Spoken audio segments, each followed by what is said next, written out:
ਕਿੰਨਾ ਮਜ਼ਾ ਆਣਾ ਜਦੋਂ ਤੇਰਾ ਮੇਰਾ ਵਿਆਹ ਹੋ ਜਾਣਾ ਤੇ ਮੈਂ ਸਵੇਰੇ ਸਵੇਰੇ ਉੱਠਾਂਗਾ ਤੇ ਤੂੰ ਮੈਨੂੰ ਪੁੱਛੇਂਗੀ ਕਿ ਜਾਨੂ ਚਾਹ ਬਣਾਵਾਂ ਜਾਂ ਮੂੜ।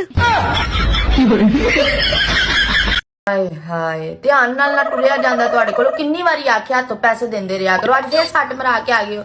ਅੰਮੀਆਂ ਦਿੰਦੇ ਹਨ ਹੱਥੋਂ ਪੈਸੇ ਦਿੰਦੇ ਰਹੋ ਨਾ ਤੇ ਬਲਾਵਾਂ ਟਲਦੀਆਂ ਨੇ। ਇਹਦਾ ਮਤਲਬ ਹੈ ਤੇਰੀ ਅੰਮਾ ਨੇ ਵਾਹ ਹੀ ਪੈਸੇ ਹੱਥੋਂ ਦਿੱਤੇ ਨੇ।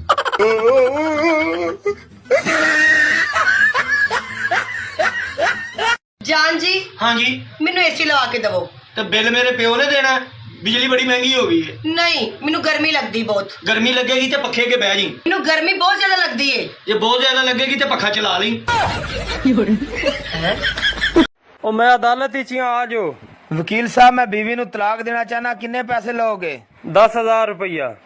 5000 ਵਿੱਚ ਤੇ ਮੌਲਵੀ ਨੇ ਨਿਕਾਹ ਪੜਾਇਆ ਸੀ। ਤਲਾਕ ਦੀ ਨੌਬਤ ਆ ਗਈ ਨਾ, ਵੇਖਿਆ ਨਾ ਸਸਤੇ ਕੰਮ ਦਾ ਨਤੀਜਾ। ਚਮੜਾ